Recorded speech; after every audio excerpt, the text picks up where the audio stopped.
je vais au nom de Dieu que le Saint-Esprit a préparé pour nous apporter la parole cet après-midi. L'apôtre Jean-Baptiste, notre mission que le Saint-Esprit a préparé pour nous apporter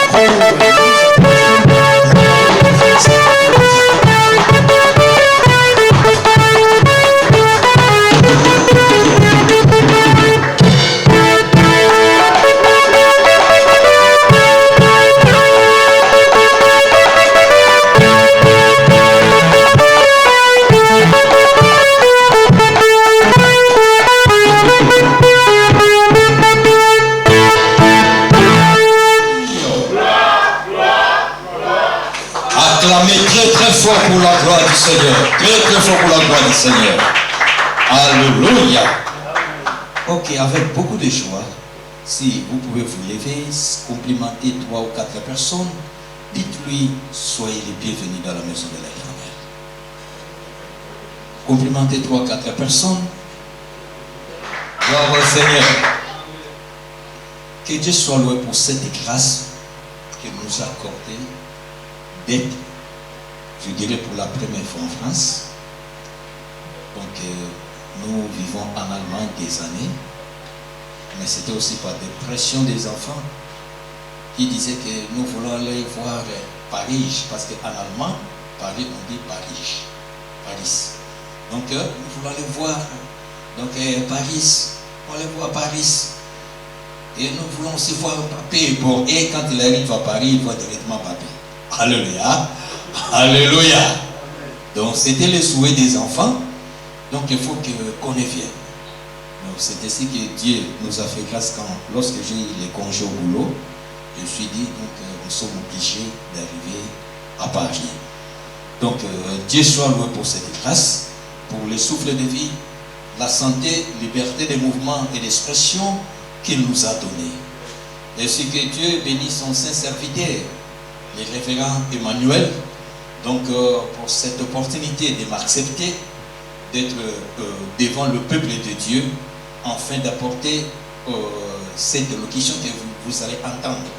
Vous savez que ce n'est pas facile, étant qu'un homme de Dieu, de libérer la chair à une autre personne pour prêcher, parce que vous ne connaissez pas en détail de ce qu'il peut apporter en l'église de Dieu. En quelque sorte, je dirais, c'est un risque qu'un pasteur laisse la chair à un autre pasteur. Mais s'il laisse ça, donc, en raison de la confiance qu'il peut apporter quelque chose qui peut servir l'église de Dieu, qui peut bénir les enfants de Dieu. Pour ces risques qu'il a réussi, que le Seigneur puisse lui bénir. Amen. Donc acclamez très fort pour les révérends Emmanuel. Et Dieu aussi vous bénisse pour votre disponibilité.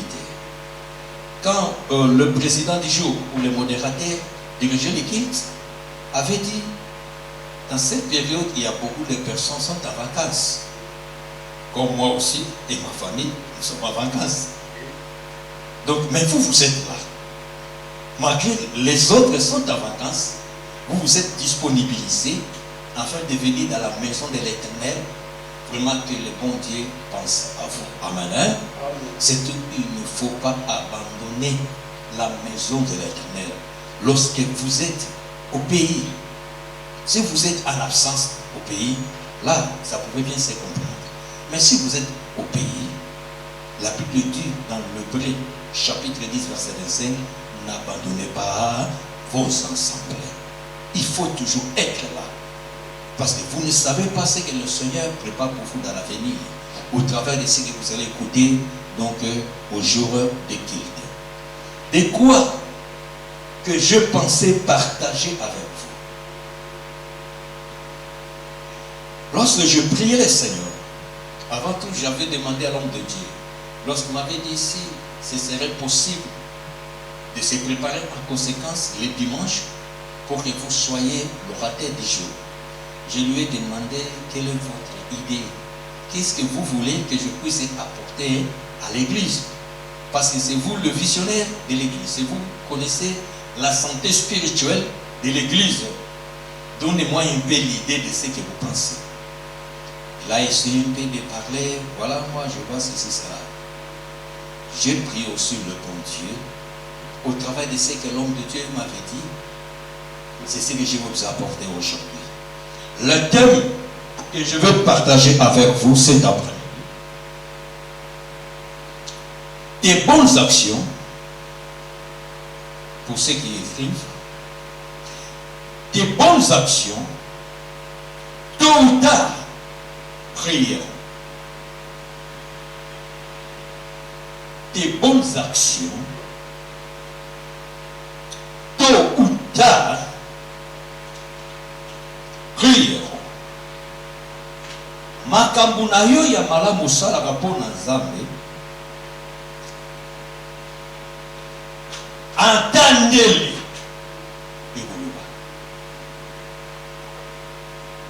Je répète, des bonnes actions, tôt ou tard, prieront. Et notre verset principal, nous allons lire dans le livre de l'Ecclésiaste, où c'est écrit, Ecclésiaste chapitre 11, versets 1 à 2. J'ai dit Ecclésiaste chapitre 11, versets 1 à 2. 1 Corinthiens chapitre 15, verset 58.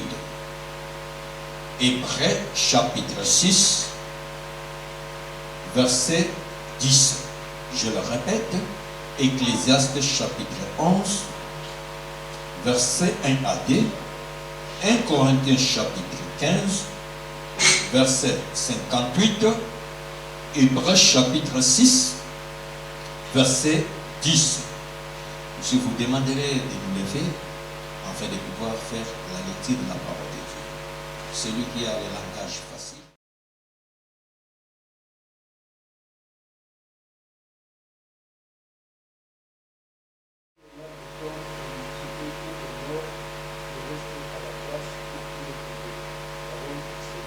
Amen. Prions.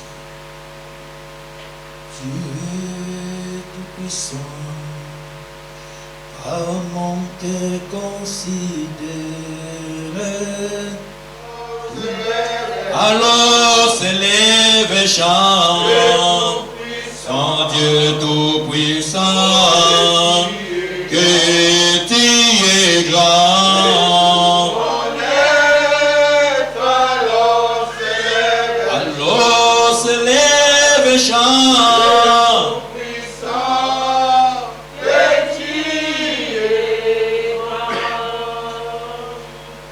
Saint-Père, au nom de Jésus-Christ de Nazareth, je dédie ces moments entre tes saintes mains. Mon souhait, ma prière, que je disparaisse et que tu parles au travers de ton peuple. Toi qui sondes les cœurs et les reins, toi qui juges les sentiments, Seigneur Dieu, de la vie de tout et chacun de nous. Toi qui restaures les âmes et qui redresse tout ce qui est coupé. Laissez au travers, Seigneur Dieu, de cette homélie, que tu apportes quelque chose, Seigneur, qui sera une grande bénédiction dans la vie de ton peuple. Que ces moments soient bénis, soient profitables pour tout le monde. Au nom de Jésus, notre Seigneur et notre Sauveur, ainsi que nous avons prié. Merci, Seigneur Jésus-Christ. Amen. Oui, prenons place. Bien-aimé dans le Seigneur, cette faiblesse que j'ai dans ma vie, elle s'appelle la reconnaissance. C'est ça ma plus grande faiblesse dans la vie. C'est ça, si c'est un péché, c'est ça mon plus grand péché dans la vie. J'ai toujours été très reconnaissant. Quand quelqu'un me fait un bien, que ce soit moi, celui qui m'avait fait ceci. Au départ, ma femme ne comprenait pas cela. Il trouvait parfois, je chargeais ou j'étais parfois une personne dépensière. Mais après bien du temps, elle avait compris, non. Donc c'est la nature que le Seigneur a mis à moi. D'être très reconnaissant. Je connais une femme, lorsque je vivais encore en Angola, à Kabinda. Je vivais à Londres, je voulais aller en mission à Kabinda. La mission évangélique.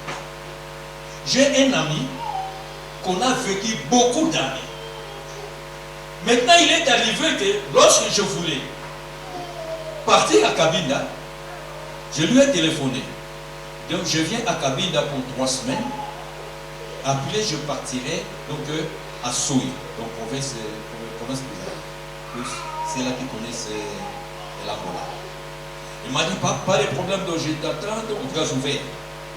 Il est arrivé, le jour J, je vous l'appelle. Moi, je monte à bord de l'avion aujourd'hui à l'heure telle. Donc, plus ou moins 40 à 45 minutes, je serai à Kabinda. Amen. Il dit non, pas du quoi. Moi, je serai là déjà 10 minutes avant, et puis ma maison est aux alentours. Donc, pas de problème. Je montais à l'avion, je suis descendu à Kabinda. Lorsque je téléphone, je suis déjà à l'aéroport, je sors. Donc, son téléphone était éteint. Alléluia. Ne décrochez pas le téléphone. J'ai insisté, j'ai fait tous les gymnastiques. Ça ne passait pas. J'ai appelé un collègue pasteur, il est mon fils. Je lui ai parlé, je suis à Kabinda. Voilà ce qui s'est passé. Donc, je sais quoi faire. Est-ce que tu peux m'appeler? Donc, ton ami là, je connais là aussi un ami, donc le référent Guillaume, vivait là à Kabinda.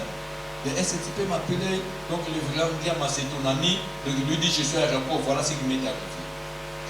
Il a appelé directement. Il est déjà là. Comment toi, donc tu ne m'avises pas? Le même jour, tu me dis, il est déjà là. Il dit non, c'est contre le temps, donc tu peux envoyer les gens pour les chercher. Malgré tout, il est arrivé me chercher. J'étais logé dans sa maison. Ils m'ont logé dans la maison, donc jusqu'à ce que j'ai fini ma mission pour aller à Soul. Donc elle avait une femme formidable. Il avait des enfants formidables. Ils m'ont accueilli comme si ils m'ont connu des années en avance. Cependant, c'était donc le même jour, et puis par accident, que je me suis trouvé dans leur maison. Qu'est-ce qui est arrivé? Moi, je suis passé, j'ai terminé ma mission, je suis rentré et après des années, moi, je suis venu en Europe. Lorsque je suis venu en Europe, le vieux là, qui m'avait accueilli à Kabinda, est décédé. Sa femme est restée là, souffrait. Vous connaissez donc chez les Africains, parfois quand ton mari est décédé, donc parfois la femme n'est pas bien servie donc, par la famille de l'homme. Cette maman-là m'a appelé. Parce qu'on avait toujours des contacts avec la femme. Papa, voilà ce qui nous est arrivé. Donc ton fils, ton ami est décédé. Voilà comment nous vivons. Pour tout ce qu'il m'avait fait des années passées, à cause de leur accueil chaleureux, femmes formidables, des enfants formidables. Aujourd'hui, je suis devenu comme leur papa, comme son mari. Quand il y a un problème, donc mon téléphone, je leur assiste. Pour moi, je suis resté avec leur dette morale. Pour le bienfait qu'ils m'avaient fait. Des bonnes actions qu'ils ont fait à mon égard. Des années antérieures. Mais jusqu'à aujourd'hui, à moi, crient. Les accueil formidable. À chaque fois quand je passe à ça, je ne peux pas m'en passer quand ils me téléphonent. Je suis resté avec une dette morale. Je souhaiterais que l'Église puisse comprendre ces choses. Des bonnes actions, ce sont des actes que nous posons dans le quotidien qui peut être jugé par les gens, c'est favorable. méritent d'être acceptées. Des bonnes actions sont tout ce que nous faisons du jour au jour. Tout le travail mieux fait sont des bonnes actions. Dans tous les domaines de notre vie. Ce n'est pas seulement dans les domaines spirituels ou dans les domaines ecclésiastiques. Ça peut être dans ton boulot, là où tu travailles. Ça peut être dans ta maison. Ça peut être aussi dans ta famille. Lorsque tu fais de bonnes actions, même si les gens ne t'acceptent pas aujourd'hui, même si les gens ne te comprennent pas aujourd'hui, à cause de tout ce que tu fais, enverra un jour, arrivera un jour, cela que tu avais fait va produire les fruits. Des bonnes actions sont très importantes dans la vie d'une personne. Quand je parle de tôt ou tard, la date n'est pas fixée. Quand tu fais parfois un bien aujourd'hui ou un bien demain, la date n'est pas fixée pour que tu reçoives en retour, n'est pas fixée. Mais vous devez savoir, comme Dieu est fidèle, comme Dieu regarde, soutient ceux qui font de bonnes choses, Dieu vous récompensera. Dieu vous récompensera.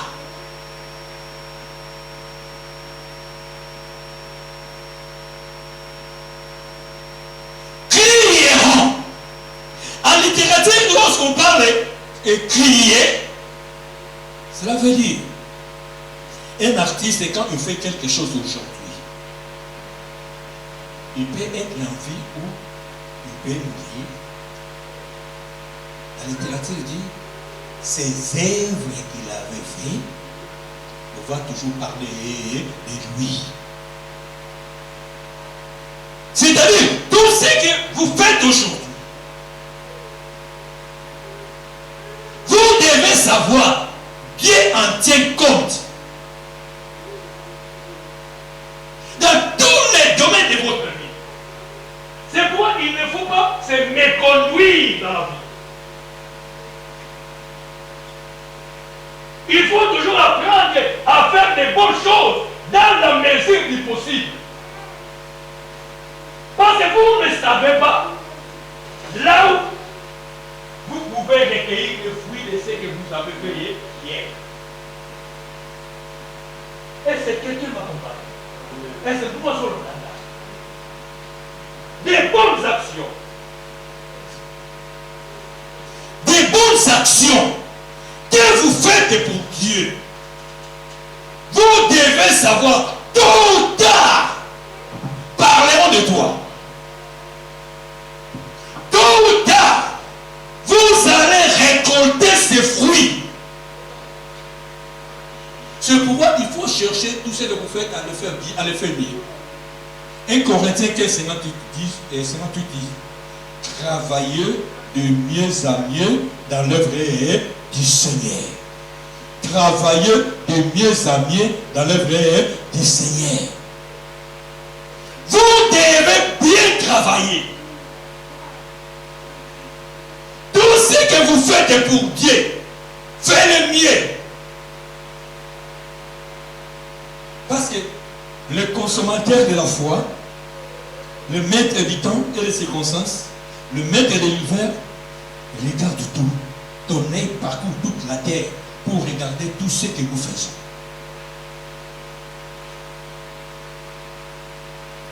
Parle à celui qui est à ton côté, il faut toujours bien faire.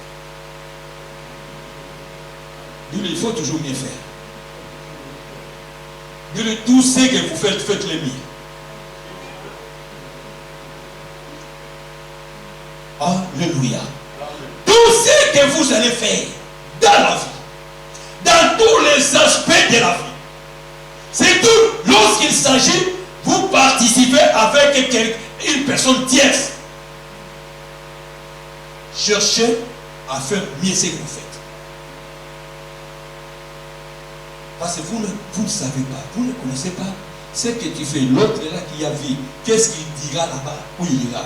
Quel témoignage donnera pour ton nom? Et cela peut produire des bons fruits pour toi ou peut fermer des portes pour toi. Lorsque je suis arrivé à Kabila chez maman Béadia, s'il m'avait maltraité, la femme là, aujourd'hui, elle n'allait pas. Elle n'aurait pas le courage de m'appeler quand il y a un problème dans sa famille. Quand il s'agit que ses enfants payent les frais académiques, il m'appelle. Quand il s'agit qu'il y ait des problèmes, des maladies de santé dans leur famille, il m'appelle. Je suis devenu comme l'un de leurs familles biologiques. Pour moi, j'ai une dette morale pour les bienfaits qu'ils m'ont fait. Juste à ce jour, les décrits. Un jour, quand il m'a appelé, je lui ai dit, ma santé n'est pas bonne, je suis malade. Avant aussi que j'arrive ici, j'ai été opéré. Alléluia. C'était le mardi passé au comment? Le mercredi passé. J'ai été opéré. Enfin, vous comprenez que j'ai parfois des hésitations. J'ai été opéré et je suis soufflé. Je prends des médicaments. J'ai profité comme les enfants sont en vacances, ils vont rentrer en Allemagne. Les cours reprennent le 21. J'ai profité donc pour venir avec les enfants. Normalement, je devrais avoir encore des développements. Amen. Alléluia. Mais je lui ai pour quelque temps bloqué pour ne pas comprendre que j'étais opéré. Donc ça va me faire beaucoup de mal. Amen. Alléluia, Christ de Dieu. Alléluia, Christ de Dieu. Dans notre livre d'Ecclésiaste chapitre 11, verset 1 à 2, j'aime beaucoup ces livres. Ces livres en hébreu, on appelle Kohelet. Kohelet, c'est-à-dire le prédicateur, celui qui parle à la foule, celui qui parle dans une assemblée. Donc, je choisis ces livres donc, pour parler à l'assemblée. Maintenant, le prédicateur, qu'est-ce qu'il disait? Il disait ceci: jette ton pain sur la face des seaux. Après quelques temps, tu vas le recueillir. Donc, il part à 7 et l'autre part à 8. Puisque vous ne savez pas quel malheur peuvent arriver sur la terre. Jette ton pain sur la surface de la terre. Vous savez, Ecclésiaste, c'est le livre mon frère Salomon qui en avait écrit. Alléluia. Donc, Salomon, quand il parlait de comme en parabole. Il parlait comme en parabole. C'était comme des messages prophétiques, des messages codés. Donc, ce n'est pas des messages littéraires.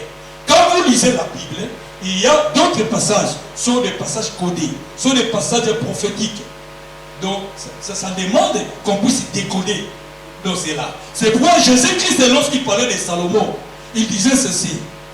Donc, ici, il y a plus que Salomon. Parce qu'on traitait Jésus, il parlait très souvent en des paraboles. Les gens n'arrivaient pas à comprendre son langage. Donc, Salomon, très souvent, il parlait des paraboles. Quand il disait, jette ton pain, c'est la surface des eaux.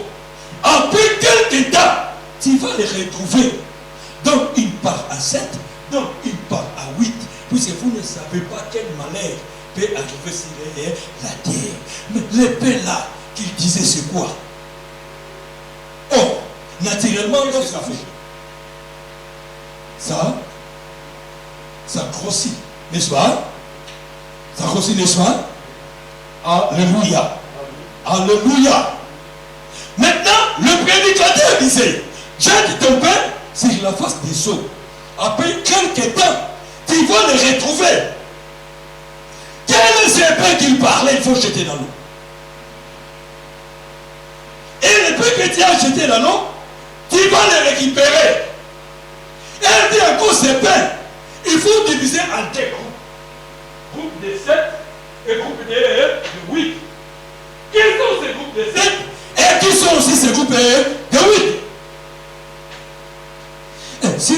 lisez les Écritures, vous allez comprendre que dans Jean chapitre 6, à partir du verset 36, la Bible dit, Jésus-Christ disait, quand il parlait avec les Juifs, il parlait avec ses disciples. Il disait, moi je suis le pain qui est descendu du ciel. Il disait, vos pères dans le désert ont mangé de la manne, sont tous morts. Celui qui me mange le pain qui est venu du ciel va vivre. Quelque part, jette le pain là que Salomon disait, le pain là que Salomon prophétisait, ce n'était pas le pain de pain, c'est le pain de pain. Ce n'est pas la baguette française, mais c'est le pain qui est venu du ciel. Et c'est là que quelqu'un me comprend. C'est là que quelqu'un me comprend. Est-ce que vous comprenez? Est-ce que vous comprenez? Le pain que Ecclésiaste disait, ce n'est pas le pain de pain, mais c'est le pain de pain. Le pain de pain, ce n'est pas de la baguette, mais c'est le pain du ciel. Le pain du ciel, c'est Jésus-Christ de Nazareth. Le pain qui est venu du ciel. Jette le pain sur la face des eaux. Et puis après quelques temps, tu vas les retrouver. Donnez une part à 7 et une part à 8. Une part à 7. 7 c'est quoi? S'il vous plaît. D'abord, si vous lisez dans la Bible, tout ce qui est écrit dans la Bible est significatif. Les noms des personnes. Le chiffre. Parce qu'il y a d'autres personnes, la Bible n'a pas mentionné les noms. Ils étaient aussi des grands prophètes. La Bible dit, il y a eu un jeune prophète, il y a eu un vieux prophète. Mais ils n'ont pas parlé de leurs noms. Mais cependant, il y a d'autres prophètes, la Bible a mentionné leurs noms. Pour dire qu'il y a des noms prophétiques, il y a des choses prophétiques, il y a des signes prophétiques dans la Bible. Lorsqu'on dit, donne une part à 7, les chiffres dans la Bible sont prophétiques. On parle des chiffres 1, il y a le chiffre de l'unité. On parle du chiffre 2, il y a le chiffre des témoignages. Chiffre 3, chiffre de la victoire. Chiffre 4, chiffre de la délivrance, la louange ou la gloire. On parle du chiffre 5, il y a le chiffre de la grâce, la force. Il y a le chiffre 6, il y a le chiffre d'homme. Chiffre 7, c'est le repos et la perfection. Alléluia. Or, lorsqu'on parle de chiffre 7, comme la perfection est dans l'église. Chiffre 7 est dans l'église. Ephésiens chapitre 4 dit ceci, à partir du verset 10. Celui qui est descendu, c'est le même celui qui est monté. Celui qui est monté, celui qui a fait les autres, les apôtres. Il a fait les autres comme des prophètes. Il a fait des autres comme des pasteurs, des docteurs et des évangélistes, en vue de l'édification de l'œuvre du ministère, pour que l'église de Dieu, le peuple de Dieu soit parfait. Alléluia. Chiffre de la perfection, c'est chiffre de l'église. Quand on parle de chiffre 7, c'est l'église. Donne une part à 7, c'est-à-dire donner la part de l'église. Donne notre part à 8. 8 c'est quoi? Chiffre 8, c'est le chiffre de l'alliance. Dieu a fait alliance avec Abraham. A dit ceci. Chaque enfant à l'âge de 8 jours, il doit être circoncis. C'est ça le signe de mon alliance pour des générations entre toi et moi. Quelqu'un me comprend? Si vous lisez dans Genèse chapitre 17, à partir du verset 8, et si vous lisez encore dans Genèse chapitre 21, au verset 4, chiffre 8, c'est le chiffre de l'alliance. Qui a fait alliance avec Dieu? C'est Israël, représenté par Abraham. Dieu a dit, moi, je suis à 8 jours, et c'est que mon surtout. Amen. Alléluia. Alléluia. Maintenant, la Bible dit ceci. Jette ton pain. quelques temps, tu retrouveras cela. Donne une part à 7, donne une part à 8. C'est-à-dire, donc cette paix-là est la part de l'Église, est aussi la part d'Israël. Qui devrait jeter ces paix-là? Celui qui a jeté ces paix-là, c'est le Dieu créateur. Il a envoyé Jésus. Dans Jean chapitre 3, verset 16, la Bible dit ceci: quand Dieu a tant aimé le monde, il a donné son Fils unique, afin que quiconque croit en lui ne périsse point, mais qu'il ait la vie éternelle. C'est Dieu qui avait jeté le pain. Est-ce que vous comprenez? Est-ce que ça passe? Le pain là, ce n'est pas le pain des baguettes, mais c'est le pain des pains. Voilà celui qui est à côté. Est-ce que vous comprenez? Demandez-lui si ça passe. Est-ce que les pains là, c'est là que moi je parle de la baguette ici. Chez nous là, on mange des broches, des pistolets, on appelle ça broches. Alléluia. Alléluia. Je ne parle pas de la baguette, mais je parle du pain du ciel. Jésus-Christ de Nazareth. Salomon avait un œil prophétique, avait vu ce pain descendu du ciel. Il a commencé à prophétiser: Père éternel, jette ton pain, jette ton pain sur la fosse des eaux, jette ton pain. Mais pourquoi alors des eaux? Le pain jeté dans les eaux. Les eaux, c'est quoi? Alléluia. Si vous lisez dans l'Apocalypse, chapitre 17, verset 1, et puis le verset 15, la Bible dit: regardez la grande Babylone, la femme qui est assise sur les eaux. Verset 15 dit: les eaux là que vous avez vues, par lesquelles cette dame était assise, c'est le peuple. Ce sont des peuples de toutes les nations, de toutes les races. Les eaux que la Bible parle, j'ai tombé sur les eaux, donc c'est les peuples, le monde entier. Jésus-Christ devait venir dans le monde entier pour le salut de l'humanité. C'est pourquoi Noé avait vu cela quand il construisait l'arche. Alléluia. Alléluia. Il faisait des choses dans l'œil prophétique, mais il ne comprenait pas.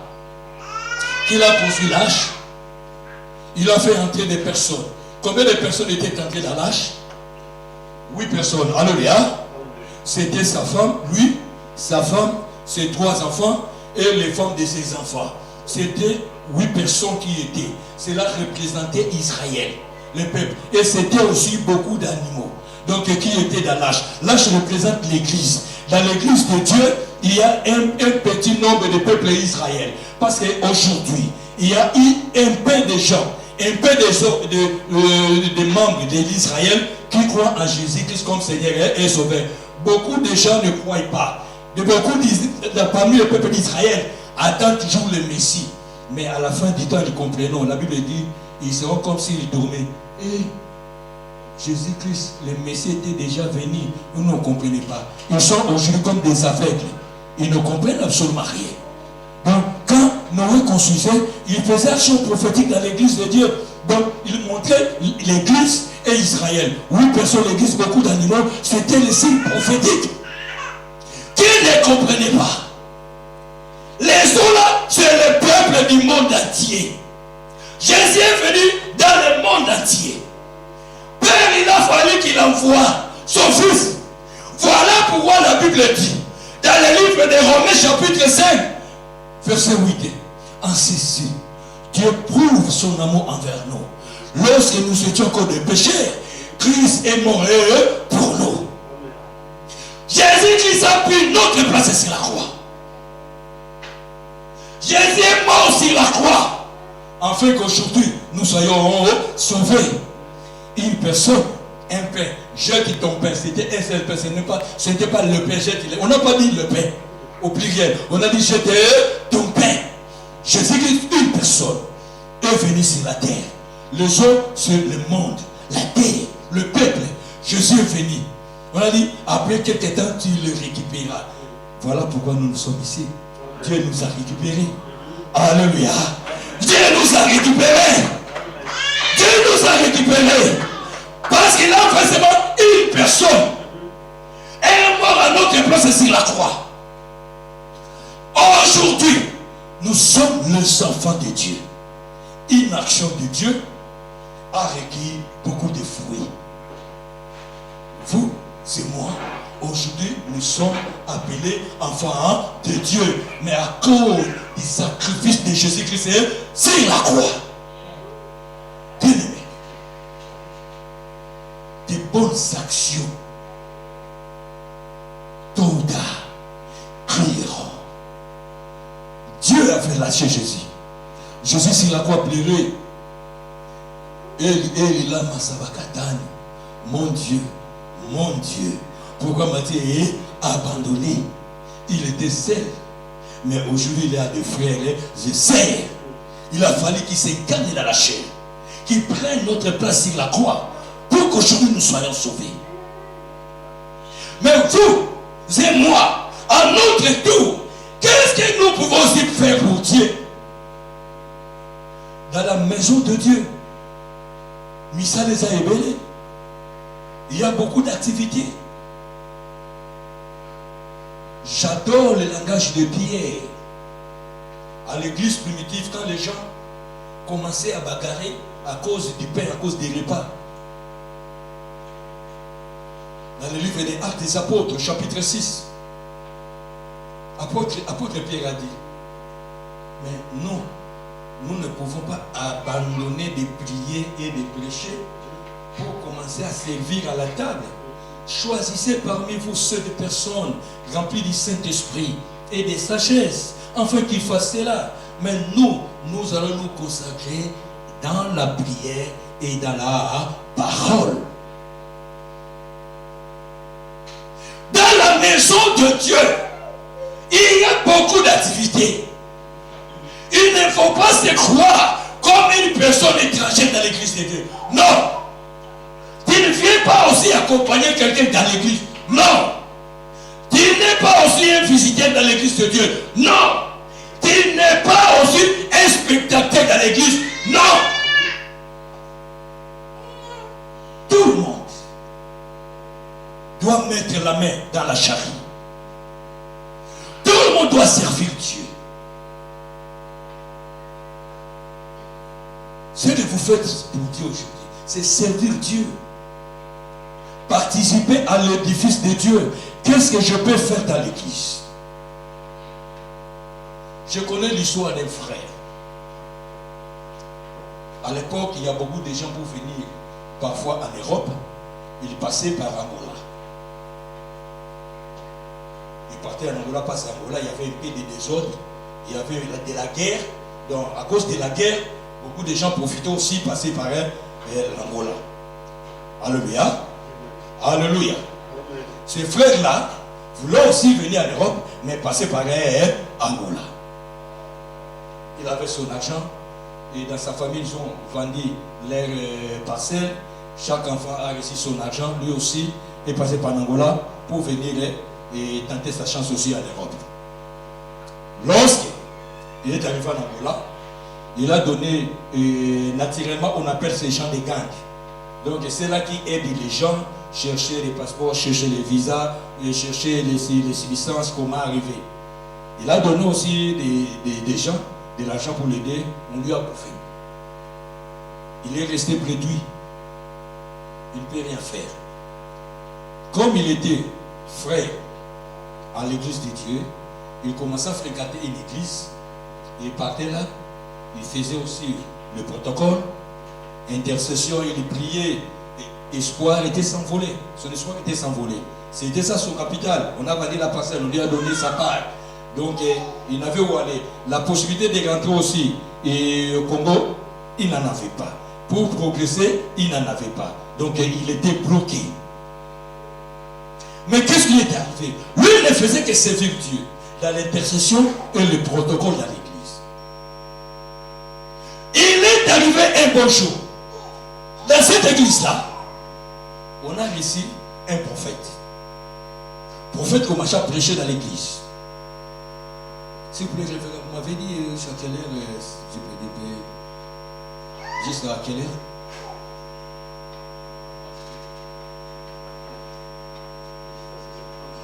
Alléluia. Alléluia. Mais qu'est-ce qui est arrivé? On a invité un prophète dans cette église. Les prophètes commençaient à prêcher. À prêcher, à prêcher, à prêcher. Pendant que le frère faisait le protocole. Lorsque les gens arrivent, ils dormaient dans la permanence de l'église. Donc, pour qu'ils mangent, il faut un communiqué. Donc, nous avons ceux-là qui sont dans la permanence, il faut passer à eux, amener 1 kilo de sucre, amener même, quand même. C'était comme ça. Ils commençaient à vivre. Ils n'avaient plus d'espoir. Quand les prophètes prêchaient, il a vu les frères. Dans son front, on a écrit 7 semaines allemandes. Maintenant, la façon dont les prophètes avaient vu les frères, vous avez parfois dans d'autres églises, quand vous regardez, donc ici ça va, tout le monde en Europe est quand même s'habille bien. D'autres églises en Afrique, quand vous regardez les gens, parfois vous voyez, là seulement des babouches, bon, qui ne représentent rien. L'apparence peut vous troubler, mais comment il vient comme ça, mais il n'en a pas. Mais il aime son Dieu, il vient prier. Amen. Mais le prophète a regardé le frère. Non, ça c'est le passé. Il a pris ça, il a commencé à prêcher. En regardant cette semaine Allemagne. Mais il n'avait pas de choix. Frère, levez-vous. Faites se lever. Là, mon Dieu me dit, cette semaine ne va pas terminer. Toi, tu seras en Allemagne. Frère a dit Amen. Maintenant, presque 98% dans l'église, ils ont commencé à rigoler en bas, en dessous des chaises. Ils ont commencé à rigoler. Le prophète, les sociaux. Le prophète, ça y est, il faut regarder. C'est là qu'il sait comment ses frères vivent. Donc son appareil ne lui dit absolument rien. Donc on commence à rire là. Frère a dit Amen. Lui-même qui a dit ça. C'était un séminaire qui commence le mercredi pour terminer les dimanches. Amen.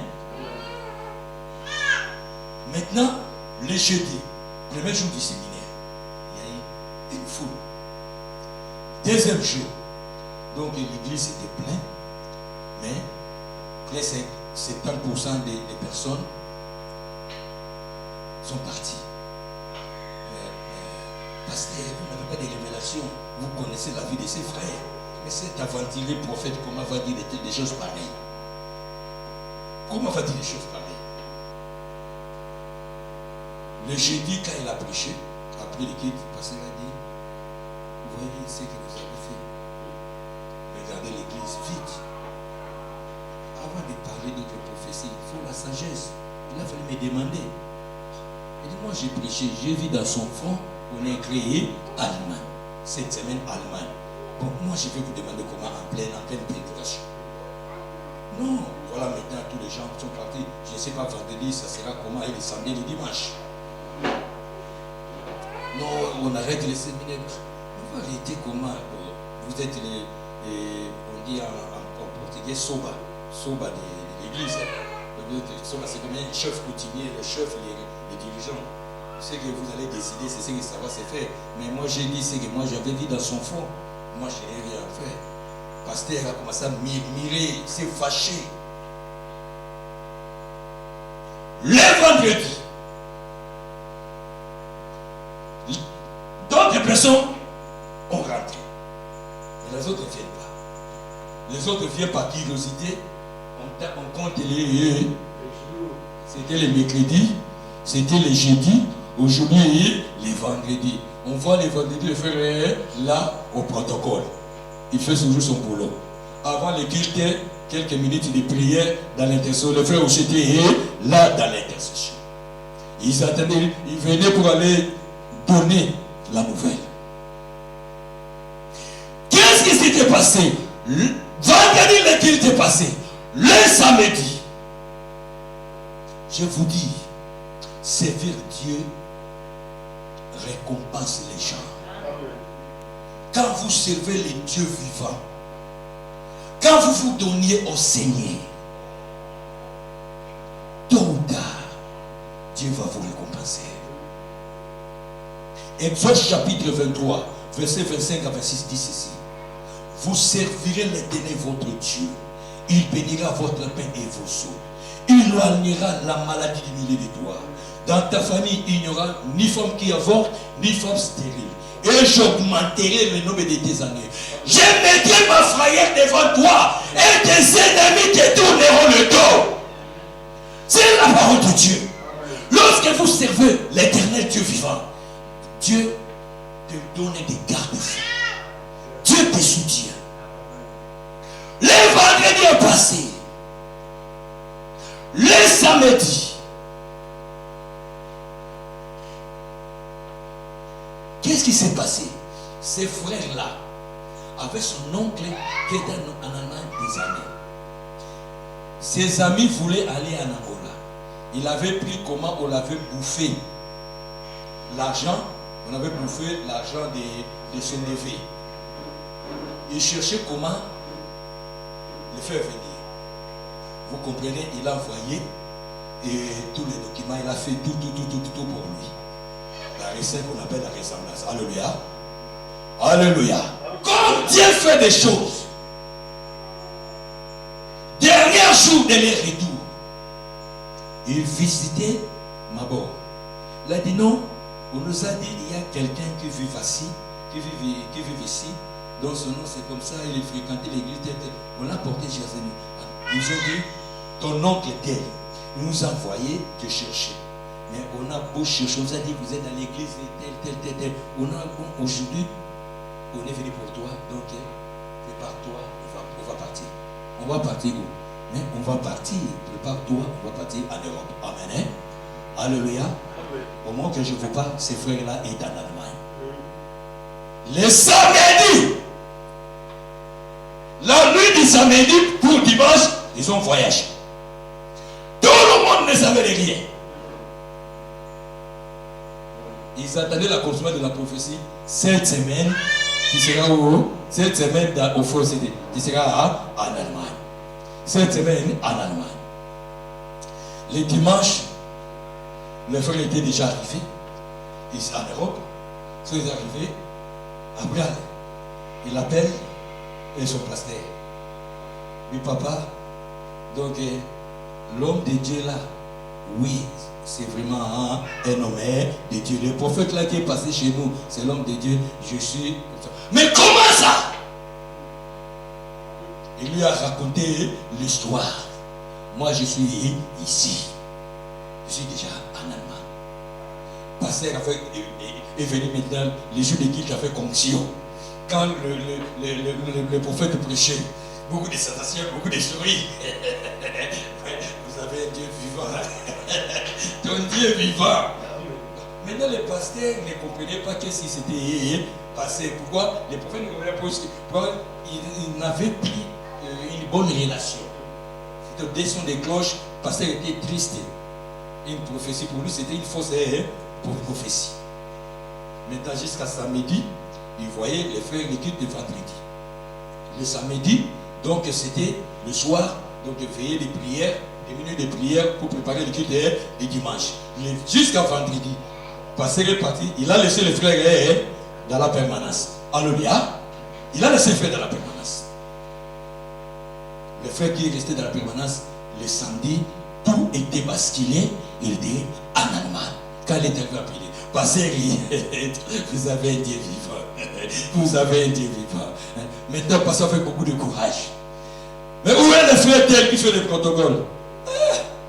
Frère qui attendait la prophétie d'ici, cette semaine, Europe, cette semaine, Europe. Donc beaucoup de gens sont venus dimanche pour voir l'accomplissement de la prophétie pour bien rire. Mais ceux-là, toute la semaine n'était pas là.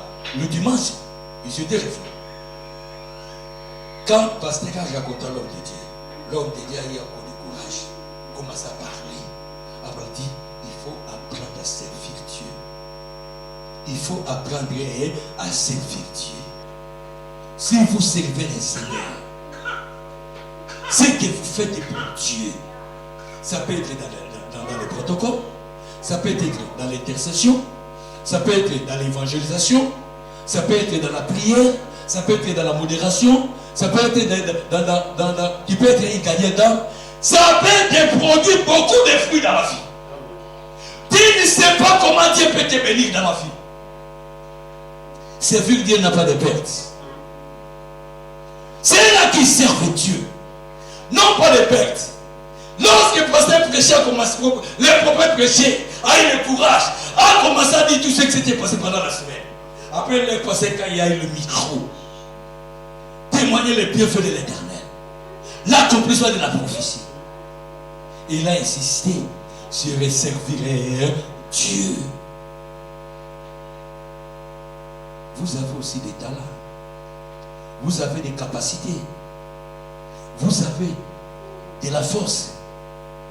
Si nous nous donnions notre énergie, parfois on se réveille 4 h du matin, 5 h vous êtes dehors, pour aller travailler de 6 h, parfois 14h30, 15 h, 16 h. Si vous faites les appels, vous partez parfois à 12 h pour retourner parfois à la maison, 20 h, 21 h, 22 h, 23 h. Si vous faites des nationaux d'anarchie, c'est-à-dire les travaux de nuit, vous commencez à 22 h, donc pour aller terminer 5 h, 6 h. Si vous avez ces talents-là pour faire ton travail personnel, est-ce que par jour Dieu te donne 24 heures? Vous avez 24 heures, vous donne au boulot 8 heures du temps. Vous restez avec combien? Vous restez avec 16 heures. Église, on a seulement 3 heures. 2 heures du temps. Vous ne voyez pas que si vous ne servez pas Dieu, vous êtes égoïste. Celui qui ne sert pas Dieu, c'est un égoïste. Il ne pas dit. Parce que Dieu ne te prend pas toute la journée. Ne te prend pas toute la journée. Tu dis, je vais partir au boulot. Oui, allez au boulot. Au boulot, on ne te prend pas 24 heures. Non. On ne te prend même pas 15 heures du temps, 12 heures du temps, 16 heures. Non. On te prend parfois 8 heures, 9 heures du temps, 10 heures. Mais tu restes avec 14 heures du temps par jour. Tu as 14 heures du temps par jour. Mais est-ce que vous ne pouvez pas organiser votre temps par jour, donner à Dieu des heures du temps, ou aller faire la visite pour ceux-là qui ne viennent plus, encourager ceux-là qui sont fatigués, prêcher ceux-là qui sont perdus, ou bien s'associer avec le pasteur pour faire l'intercession ou pour gagner des âmes qui sont perdues. Sache-le, ce que vous faites aujourd'hui, vous saignez et Dieu en tient compte. Dieu en tient compte. Toutes les bonnes actions que vous faites aujourd'hui, tôt ou tard, va vous récompenser. Tôt ou tard, vous ne perdez pas votre temps de venir servir Dieu. Vous ne perdez pas votre temps, vous aimez. Pierre avait demandé à Jésus, nous avons tout abandonné, nous t'avons suivi. Qu'est-ce que nous aurons en retour? Luc chapitre 18, verset 28. Jésus l'a dit, celui qui a abandonné tout pour me suivre, si c'est il va recevoir 100 fois 100. Au ciel, la vie éternelle. Vous ne perdez rien. Quand vous servez Dieu, jette ton pain sur la face des eaux. Donne une part à 7, une part 8. Quand vous ne savez pas quel malheur peut venir sur la terre. Dieu a jeté le pain. Le pain, c'était Jésus que Dieu nous a donné. Dieu nous a donné. Nous étions perdus. Vous et moi, nous étions perdus. Dieu a envoyé son Fils unique Jésus. Jésus est mort à notre place sur la croix. Aujourd'hui, nous sommes devenus enfants de Dieu. Jean chapitre 1, verset 12. À tous ceux qui le récit, il les a donné le pouvoir de devenir enfants de Dieu. Mais c'était pas une seule personne. Une seule personne que Dieu nous a donné, c'était Jésus. Dieu nous a récupérés. Donc, ce que vous faites aujourd'hui pour Dieu, que ce soit dans l'intercession, que ce soit dans l'évangélisation, que ce soit dans les protocoles, que ce soit dans la musique, que ce soit dans la modération, tout ce que vous faites pour Dieu, Dieu en tient compte. Vous recevez une récompense. Ici, c'est la terre et au ciel, la vie éternelle. C'est pourquoi travaillez de mieux en mieux dans l'œuvre du Seigneur. Hébreux 6:10 dit ceci. Nous devons savoir tous les sacrifices que nous faisons au nom du Seigneur, ce n'est pas un sacrifice en vain. Ce n'est pas un sacrifice en vain. Nyonso kosala pour Nzambe eloko ya ofele ezate. Est-ce que qui dit la Bible là? So Nzamba lobi o nyonso osala na eza ofele te. Cela veut dire quoi? Il va te payer. Amen. La Bible ne dit-elle pas qu'il est le rémunérateur de tous ceux qui le cherchent? Il est le rémunérateur. Yemo lobi tout ce que vous faites pour moi, eza na bo bolé ya te. Eza le ko ofele te. Na ofuta yo. Nzamba lobi. So na Nzambe vous acceptez facilement ce que les hommes vous dites. Vous acceptez facilement. Et puis ce que Dieu dit. Dieu te dit, ce que vous faites pour moi n'est pas en vain. Dieu qui dit. Et il a demandé à Job, suis-je le député?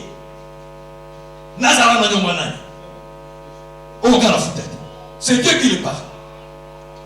Pour dire que quand ils servent Dieu, il faut être sérieux. Il faut prendre Dieu au sérieux. Ce que vous faites aujourd'hui pour Dieu, tôt ou tard, vous serez récompensé. Levantez-nous à la façon de ça. Nous levons-nous pour prier.